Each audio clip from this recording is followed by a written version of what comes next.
I don't know. I mean, sometimes I'm trying to figure out who is talking in all these stories.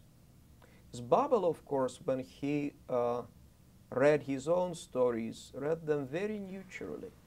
He didn't imitate any of the characters. He didn't imitate any of the accents or any of the dialects. Even when he spoke, when he was telling that Gorky said such and such, Gorky had the Volga accent, the O was there. But Babel wouldn't imitate Gorky. He would say, he said that word stressing the O, but he would not imitate.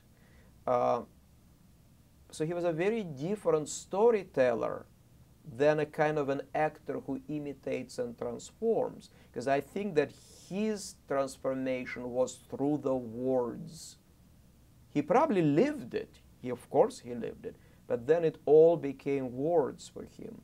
So, but it was very incredibly personal, but it was also a process of an artist. I'm going through a different process. I still don't know who is on stage.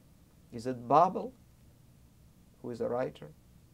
Is it me, who is an actor?